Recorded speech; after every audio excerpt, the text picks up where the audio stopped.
আওয়াজটা শুনেই তোমরা নিশ্চয়ই বুঝতে পেরেছো এই ফ্রেঞ্চ ফ্রাইটা কতটা ক্রিস্পি হয়েছে। এই রকম ফ্রেঞ্চ ফ্রাই তোমরা খুব সহজেই ঘরে বসেই বানিয়ে ফেলতে পারবে। তার জন্য তোমাদের পুরো ভিডিওটা দেখতে হবে। আজকের ভিডিওটা শুরু থেকে শেষ পর্যন্ত দেখার অনুরোধ রইল। আশা করি তোমাদের খুব ভালো লাগবে। আর ভালো লাগলে ফলো ও সাবস্ক্রাইব করতে ভুলো না। তাহলে দেখে নাও আজকের রেসিপি পটেটো ফ্রেঞ্চ ফ্রাই আমি কিভাবে বানালাম তা আজকে আমার এই ভিডিওতে। তো দেখো, প্রথমেই এই রেসিপি বানানোর জন্য নিয়ে নিতে হবে প্রয়োজন মতো আলু। তো এখানে আমি নিয়ে নিয়েছি 4টে আলু। এখন এই আলুটাকে খুব ভালোভাবে খোসা ছাড়িয়ে নিতে হবে। আর তোমরা অবশ্যই এই আলুটা খোসা ছাড়ানোর আগে একবার জলে ধুয়ে নেবে, তা না হলে আলুর গায়ে অনেকটা রং ও নোংরা থাকে, তা আলুর মধ্যে লেগে যেতে পারে। তো এখন খুব ভালোভাবে দেখো খোসাটা ছাড়িয়ে নিতে হবে। নেওয়ার পর আমার সব খোসাটা এখন ছাড়ানো হয়ে গেছে। এখন এই আলুটাকে আমি কিভাবে কাটবো তা তোমাদেরকে দেখিয়ে দেব কাটার পরে একবার। তো দেখো, এখন আমি আলুটাকে সব কেটে নেব। তো আলু আমার সব কাটা হয়ে গেছে। এখন দেখো, এই আলুটাকে লম্বা লম্বা করে এরকমভাবে কাটতে হবে। তো এটা একটু বড় সাইজের আলু হলে দেখতে খুব ভালো লাগে। তো তোমরা দেখেই বুঝতে পারছো এটা কিভাবে কাটতে হবে। একটু মোটা মোটা আর লম্বা লম্বা। ফ্রেঞ্চ ফ্রাইয়ের আলু কিন্তু এরকম লম্বা লম্বাই হয় আর একটু মোটা হয়। তো এই আলুটাকে এখন খুব ভালোভাবে ধুয়ে নিতে হবে, যাতে আলুর গায়ে যে ডাস্টগুলো থাকে সেগুলো আর না থাকে।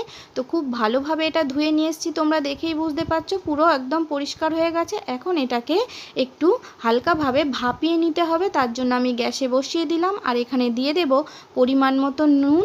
দেওয়ার পর একটু এটাকে নাড়িয়ে চাড়িয়ে দেব। তো এটাকে খুব সিদ্ধ করব না, একটু জাস্ট ভাপিয়ে নেব। ভাপিয়ে একটু কালারটা চেঞ্জ হয়ে যাবে সেরকমভাবে এটাকে নামিয়ে নেব। তো ফুট আসার আগেই আমরা এটাকে নামিয়ে নেব। তো দেখাচ্ছি, চলো। এই যে দেখো, একটু ফুট এসছে। তো আর আমরা বেশি ফোটাবো না। এখন খুব ভালোভাবে এটা গরম হয়ে গেছে। আর দেখো, কালারটাও সিদ্ধ হয়ে গেছে। যে পরিমাণে আলুটা কাঁচা অবস্থায় শক্ত থাকে তার থেকে কিন্তু এটা একটু নরম হয়ে গেছে। তো এখন আমরা তুলে এটাকে ঠান্ডা জলের মধ্যে দিয়ে দেব। তো এটা আমার ফ্রিজের জল। তো এই জলের মধ্যে এটাকে চুবিয়ে দিতে হবে। দেওয়ার পর এটাকে একটু ভালোভাবে ধুয়ে নেব আলুটাকে। নিয়ে এটাকে ঝুড়ির মধ্যে একটু জল ঝরাতে দিয়ে দেব। ঝুড়ির মধ্যে জল ঝরিয়ে বেশ এটাকে ভালোভাবে জলটা ঝরে গেলে তারপর আমরা এটাকে একটা কাপড় বা টাওয়ালের মধ্যে এটাকে ছড়িয়ে দিতে হবে। তো দেখো, ঝুড়ির থেকে জল ঝরানোর পর আমি একটা কাপড় বা টাওয়ালের মধ্যে ছড়িয়ে দিলাম। দেওয়ার পর এটাকে খুব ভালোভাবে একটু মুছে নিতে হবে। তো এই কাজটা তোমরা পাখার তলাতেও রেখে করতে পারো, মোটামুটি আলুর গায়ে যেন জল না থাকে লেগে। তো এটা করলেই হবে। তো আমি এটাকে চেপে চেপে এখন একটু মুছে নিচ্ছি। তোমরা এটাকে ফ্যানের হাওয়ায় শুকিয়ে নিতে পারো। তো এখন দেখো, আলুর গায়ে কিন্তু একটুও জল লেগে নেই। জল লেগে থাকলে এটা ক্রিস্পি ভাবটা আসবে না। তো দেখো, এরকমভাবে একদম শুকিয়ে ফেলতে হবে আলুটাকে। তারপর আমি একটা চালনির মধ্যে দিয়ে দিচ্ছি 1 চামচ আতপ চালের গুঁড়ো আর দিয়ে দেব 1 চামচ কর্নফ্লাওয়ার। দিয়ে এটাকে বেশ আমি নাড়িয়ে নাড়িয়ে চারিদিকটা আমি আলুর মধ্যে দিয়ে দেব।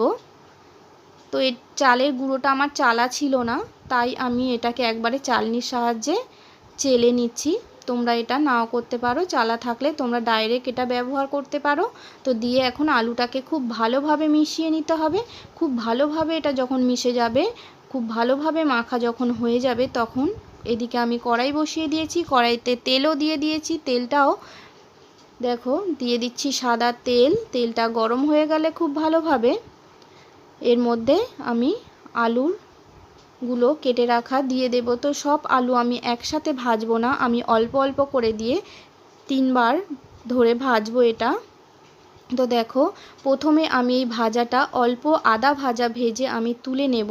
তারপর এই তোলার পর এই আলুটা যখন একটু ঠান্ডা হয়ে যাবে আবারও আমি ভাজবো। তো এইভাবে আমি 2বার ভাজবো আলুটাকে। তার জন্য আমি প্রথমে আদা ভাজা করে তুলে নিচ্ছি। দেখো, একটু সাদা সাদা রয়েছে, আদা ভাজা করে তুলে নিচ্ছি। আর এটাকে আমি ঠান্ডা হতে দেব। পরে আমি সবগুলো এই সময় ভেজে নিয়ে চলে আসলাম। তারপরে দেখো, ঠান্ডা আলুগুলো মানে আগে যেগুলো আমি ভেজেছিলাম আদা ভাজা করে, সেইগুলোই আমি এখন কড়াইয়ের মধ্যে দিয়ে দেব। তো প্রথম অবস্থায় এটা একদম গ্যাসের ফ্লেমটা তোমরা কমিয়ে দেবে। দিয়ে বেশ 3 থেকে 4 মিনিট এটাকে রান্না করার পর তারপর তোমরা গ্যাসের ফ্লেমটাকে একটু মিডিয়াম রাখবে। তারপর এটা আবারও 1 মিনিট 1.5 মিনিট মতো রান্না করার পর সবার শেষে তোমরা তুলে নেওয়ার শেষ মুহূর্তে গ্যাসের ফ্লেমটা একদম হাই করে দেবে। দিয়ে এটাকে খুব ভালোভাবে নাড়াচাড়া করে দেবে। দিয়ে তোমরা কখন বুঝবে যে এটা হয়ে গেছে, যখনই দেখবে এটা তেলের মধ্যে আলুটা ভেসে উঠেছে এবং আলুটা অনেকটা হালকা হালকা লাগবে, তখনই তোমরা বুঝবে যে একদম ফ্রেঞ্চ ফ্রাইটা হয়ে গেছে, আলুটা একদম হয়ে গেছে। তো দেখো তেলের মধ্যে বেশ ভেসে উঠেছে আলুটা। এখন তোমাদেরকে এই আলুটা তুলে নিতে হবে। তো দেখো আলুটা আমি তুলে নিচ্ছি নাড়িয়ে চাড়িয়ে, আর খুব ভালোভাবে এটা তেলটা ঝরিয়ে নিতে হবে। তো এখন আমি বাদবাকি আদা ভাজা আলুগুলোকে ভেজে নেব। তো সেই একই পদ্ধতিতে এটাও ভাজতে হবে। তোমরা ওঠানোর সময় অবশ্যই গ্যাসের ফ্লেমটা হাই রাখবে, তা না হলে আলুর মধ্যে তেলটা অ্যাবজর্ব করে নেবে। তো দেখো এইভাবে তুলে নেওয়ার আগে খুব ভালোভাবে তেলটা ঝরিয়ে একটা টিস্যু পেপারের মধ্যে তোমরা রেখে নেবে, তাহলে এক্সট্রা তেল বেশ ভালোই টেনে যায়। তো দেখো এখন আমি একটা প্লেটে নিয়ে নিচ্ছি আর একটা চটপাটা মশলা বানিয়ে নিচ্ছি। তার জন্য দিয়ে দিলাম একটু পরিমাণ মতো লঙ্কার গুঁড়ো আর দিয়ে দিলাম একটু চাট মশলা। তোমরা চাট মশলার পরিবর্তে একটু জলজিরাও ব্যবহার করতে পারো এখানে। তো জলজিরা বলো চাট মশলা বলো, দুটোতেই বেশ একটু নুনের পরিমাণটা বেশ ভালোই থাকে, তাই আমি এখানে এক্সট্রা করে বিট নুন আর ব্যবহার করলাম না। তোমাদের যদি লাগে তোমরা একটু বিট নুন ব্যবহার করে নিও তোমাদের প্রয়োজন মতো। দিয়ে এটাকে খুব ভালোভাবে মিশিয়ে নিতে হবে।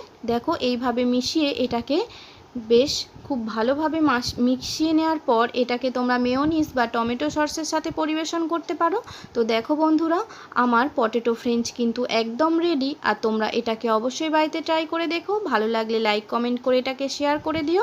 আর তোমরা সবাই ভালো থেকো, সুস্থ থেকো আর আমাকে এইভাবে সাপোর্ট করে যেও। দেখা হচ্ছে পরের ভিডিওতে।